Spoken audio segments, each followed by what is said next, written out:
जो बैक्टीरिया होते हैं वो बाइनरी फिशन के द्वारा डिवाइड होते हैं, ठीक है। बट वायरसेस में ऐसा नहीं होता है। वायरसेस की डिवीजन की 7 स्टेप्स होती है। पहले तो मान लीजिए ये है होस्ट सेल, तो पहले तो इससे अटैच होंगे। अटैचमेंट होता है रिसेप्टर्स के इंटरेक्शन के थ्रू, लाइक इस सेल पे कोई रिसेप्टर्स प्रेजेंट होंगे, उससे ये वायरस के लाइक जैसे कि HIV में होता है ग्लाइकोप्रोटीन, वो बाइंड करता है CD4 मॉलिक्यूल, इस पे जो रिसेप्टर प्रेजेंट होते हैं उससे। तो इस सेल से रिसेप्टर इंटरेक्शन के थ्रू ये वायरस अटैच होगा। अटैचमेंट होगा, फर्स्ट स्टेज 7 में से पहली हो गई। दूसरा है पेनिट्रेशन, फिर वायरस सेल के अंदर घुसेगा। Viruses are obligate intracellular organisms, मतलब वो सिर्फ सेल के अंदर ही मल्टीप्लाई वगैरह कर पाएंगे, तो उसे अंदर घुसना पड़ेगा। तो पहले अटैचमेंट होगा, फिर पेनिट्रेशन। आफ्टर पेनिट्रेशन या तो बाय फेगोसाइटोसिस हो सकता है, मतलब ये सेल की जो मेम्ब्रेन है ये वायरस को ऐसे अंदर ले लेगी, ठीक है। तो फेगोसाइटोसिस के थ्रू हो गया, मेम्ब्रेन फ्यूजन हो गया। ये इन्वेलप्ड वायरस है, इसकी मेम्ब्रेन यहाँ पे फ्यूज़ हो गई, इन्वेलप बाहर छूट जाएगा और जो न्यूक्लियोकैप्सिड होगा वो अंदर चला जाएगा। तो मेम्ब्रेन फ्यूजन के थ्रू हो सकता है, फेगोसाइटोसिस के थ्रू हो सकता है। और जो बैक्टीरियोफेजेस होते हैं, बैक्टीरियोफेजेस यानी कि जो वायरसेस बैक्टीरिया को अफेक्ट करेंगे, वो वायरसेस क्या करेंगे, अपना सिर्फ जिनोम, जो न्यूक्लिक एसिड है उनका जो सिर्फ जिनोम है वही सिर्फ वो अंदर छोड़ेंगे सेल के अंदर, बैक्टीरियल सेल के अंदर सिर्फ वो अपना जिनोम छोड़ेंगे, डायरेक्टली इंजेक्ट कर देंगे। उनका जो कैप्सिड होगा वो बाहर ही रहेगा। तो 3 तरीके से पेनिट्रेशन हो जाएगा। पहले अटैचमेंट हुआ, उसके बाद पेनिट्रेशन, फिर होगी अनकोटिंग बैक्टीरियोफेज में तो क्या किया था, बैक्टीरियोफेज ने तो सीधा अपना जो भी जिनोम था वो सेल के अंदर छोड़ दिया था। बट बाकी जो 2 तरीक़ों से पेनिट्रेशन हुआ है, by phagocytosis and membrane fusion, उसमें तो पूरा न्यूक्लियोकैप्सिड गया है। अब पूरा न्यूक्लियोकैप्सिड तो अटैच नहीं हो जाएगा हमारे जिनोम से, सेल के जिनोम से अटैच नहीं हो जाएगा और रेप्लिकेशन नहीं कर पाएगा। तो सबसे पहले वो जो कैप्सिड है वो हट जाएगा, जो प्रोटीन की कैप्सिड लेयर है वो हट जाएगी, और जो न्यूक्लिक एसिड है वो रिलीज़ हो जाएगा, ठीक है। इसे हम कहेंगे uncoating. Attachment, penetration, then uncoating. उसके बाद में जब वो अनकोटिंग हो गया, जब उसका जिनोम फ्री हो चुका है, तो वहाँ से फिर होगा वो हमारे इससे DNA से अटैच हो जाएगा और क्या बनाएगा, अपनी खुद के न्यूक्लिक एसिड, अपना खुद का कैप्सिड प्रोटीन वगैरह बायोसिंथेसिस, उसका बायोसिंथेसिस होगा। तो क्या क्या बनेगा, न्यूक्लिक एसिड बनेगा, कैप्सिड बनेगा, और कुछ वायरसेस जिनमें इन्वेलप होता है उनमें इन्वेलप बनेगा। अब इन्वेलप जो होता है वो प्रोटीन का बना होता है, और प्रोटीन के साथ बना होता है लिपिड्स का।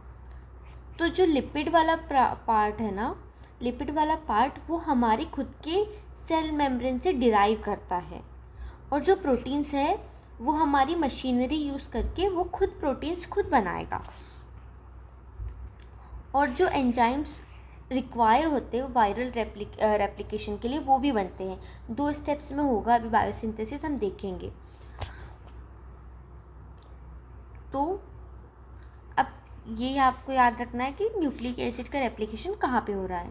DNA वायरसेस जो होंगे वो सब की सब ही न्यूक्लियस के अंदर रेप्लिकेट करेंगे, except pox virus. Pox virus जो है वो इकलौता है जो सिंगल स्ट्रैंडेड DNA वायरस है, and also it is the largest virus. जो RNA वायरसेस होंगे वो साइटोप्लाज्म में रेप्लिकेट करेंगे, except retrovirus and orthomyxo virus. इसके अंदर आपका इन्फ्लुएंजा वायरस आ जाएगा। अब DNA वायरसेस देखेंगे हम, तो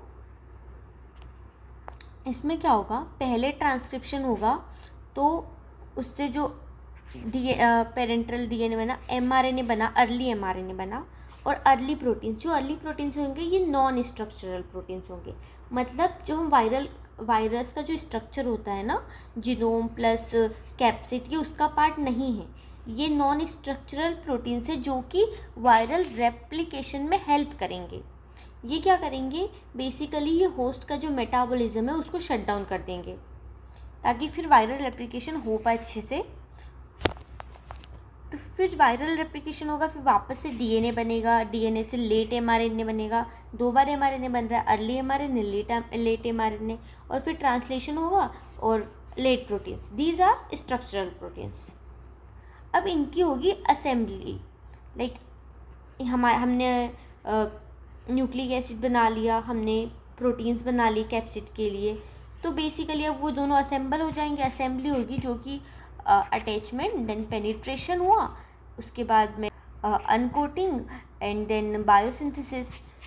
बायोसिंथेसिस के बाद में असेंबली होगी, सारी ही चीज़ें असेंबल हो जाएंगी, तो असेंबली ऑफ न्यूक्लियोकैप्सिड होगी, और उसके बाद में क्या हो जाएगा, मैच्योरेशन देन रिलीज। जो अभी मैंने आपको प्रोसेस बताई थी ये थी डीएनए, बेसिकली ये सब steps of DNA virus biosynthesis की थी। And then RNA virus. RNA virus कैसे होंगे, एक या तो पॉजिटिव सेंस हो सकता है, नेगेटिव सेंस, या तो सिंगल स्टैंडर्ड या तो डबल स्टैंडर्ड।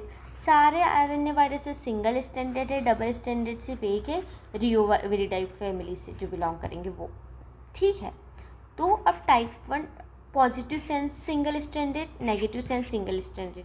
जो पॉजिटिव सेंस है वो तो एमआरएनए जैसा एमआरएनए बना था, सेम वही सीधा जो एमआरएनए बना था, जिसकी जो पोलैरिटी थी उसी से डायरेक्टली प्रोटीन्स बन जाएंगे। बट जो नेगेटिव सेंस है उसके एग्जांपल है myxoviruses and rabies viruses. These are negative sense single standard viruses. तो बेसिकली इनमें क्या होगा ना, एमआरएनए जो बनेगा उससे पहले ये इनकी पोलैरिटी अलग होगी, तो इससे ट्रांसक्राइब होगा सिंगल स्ट्रैंडेड जो नेगेटिव सेंस आरएनए वो पहले बनेगा, ठीक है। फिर इससे प्रोटीन्स बनेंगे।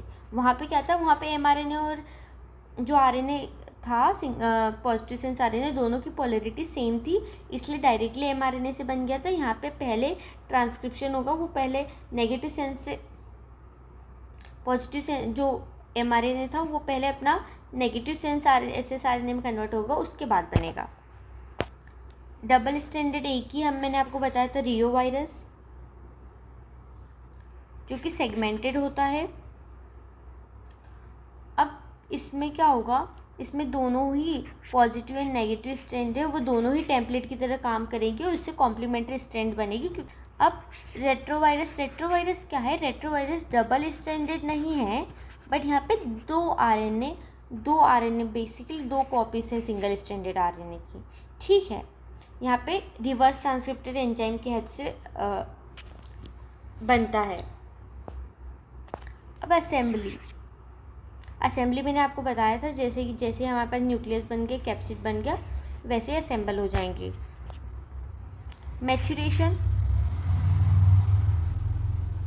या तो होस्ट सेल के न्यूक्लियस के अंदर होगा या तो साइटोप्लाज्म में हो जाएगा। और मेम्ब्रेन्स हम क्यों कह रहे हैं, क्योंकि जैसे प्लाज्मा मेम्ब्रेन वगैरह हो गए जो इन्वेलप्ड होते हैं, इन्वेलप्ड जैसे रिलीज़ के टाइम पे जो नहीं होता कि सेल बना था, यहाँ पे कैप्सिड बन गया था, ये बन गया था, पर उसको लिपिड की ज़रूरत है, जो कि वो किससे लेगा, वो लेगा हमारी सेल मेम्ब्रेन से या फिर दूसरी जो गोल्जी बॉडी से या फिर एंडोप्लाज्मिक रेटिकुलम वाली मेम्ब्रेन से, तो वहाँ से लेगा, फिर उसके बाद फॉर्म होगा तब रिलीज़ होगा। तो बेसिकली इसलिए कि मैच्योरेशन जो है या तो न्यूक्लियस में भी हो सकता है, साइटोप्लाज्म में भी हो सकता है, या फिर मेम्ब्रेन्स में हो सकता है।